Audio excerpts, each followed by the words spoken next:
Hi flower friends, it's Madonna from Eastside Flower Farm, Los Feliz, California, Zone 9. The other day I pruned my lavenders for the fall, and now I'm going to prune my salvias. This is an herbaceous salvia. It pretty much stays green for us all year long, so it does not die back in the wintertime. And kind of like same thing as with a lavender, if you don't prune them and keep them shaped and keep them, cleaned up, they start getting woody and stretchy and leggy, and they're just not that pretty. I don't think they're that pretty.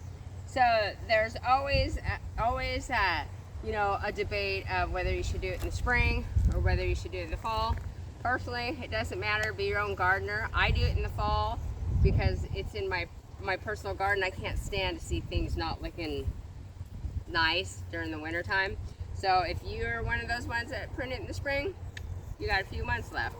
So this is really overgrown and it's driving me crazy. So I have my little Ryobi battery electric hedgers. So I'm going to use that, and then I usually always follow it up with hand pruning my Falco number 2s because sometimes this doesn't always give a really good clean cut, but it's so much easier. So this one, kind of the same, also with the lavender. You are not going to cut this down to the ground. Do not cut back into the woody part of it because it's probably not going to survive, and if it does, it's going to be very, very sparse flowery. So I'm gonna really take this back. I have a path under here that's brick. I'm gonna take this all the way down, and I will not cut below the green. So here we go. Let's prune some salvia.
So you can see the idea that I'm going for is I like to kind of keep them round. I will come through and prune this back a little bit more. You guys don't want to watch me do all that. But I just kind of like to, there's 5 different salvia in here, and they're all Greggii. So like I said, it's the herbaceous salvia. So I will continue to do that and round it up to where you can see my walkway again. So this is how I will leave it for the winter. And then when I'm looking out the window and looking in the yard, it's got like a little pretty shape to it. It'll flower really well in the spring next year. Salvias, I love salvias. They don't need a lot of water once they're established. The bees love it, hummingbirds, butterflies, it's just a great. So now I'm going to show you, I'm not going to prune it today, but I'm going to show you another, like I said, this is the Greggii. Now we're going to do the deciduous herbaceous salvia. I'm going to take you over here to the Mexican sage bush. So this is Salvia leucantha, or Mexican bush sage. So this is not woody. They're a softer stem They're real pretty. If you don't have one of these, I love them too. Also, they don't require a whole lot of water. But these are not, they're deciduous, so they drop all their leaves. So the gray guy, those will stay green for me year round, and even during the winter. And these ones will drop all their leaves. And so once we get a first freeze, I will come in here and I will cut those right back to the ground. So these I actually use in my bouquets off the flower farm, and I just love them. They're so pretty. See how the purple and this ones have little white florets that come out of them? They're so pretty. So this is, like I said, the deciduous. So this, once it freezes, it'll die back. I will cut that all the way to the ground, and then the next spring you'll see little sprouts coming through. So this blooms this time of year. So these will not have flowers on them during the summer.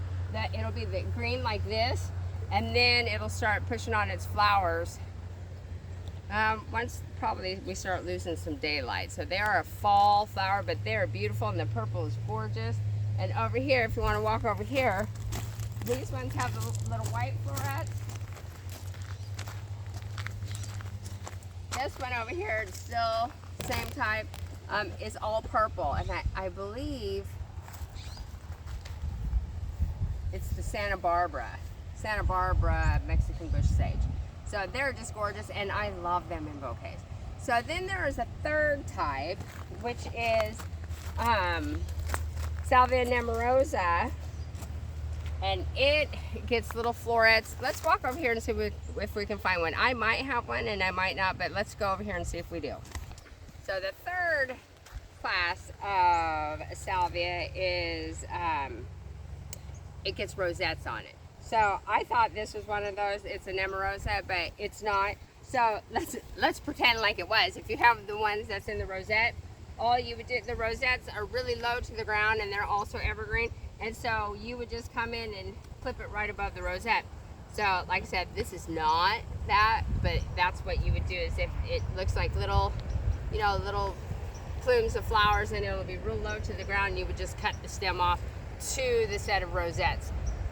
So anyway, this is fall time. I love my cleanup right now. I'm doing lots of it. My roses, I can't wait to get those all chopped off. So if you're in our zone and you like to keep your salvias looking good so they don't get leggy or woody or ugly, go prune them. It's a perfect time to do it. Thanks, guys.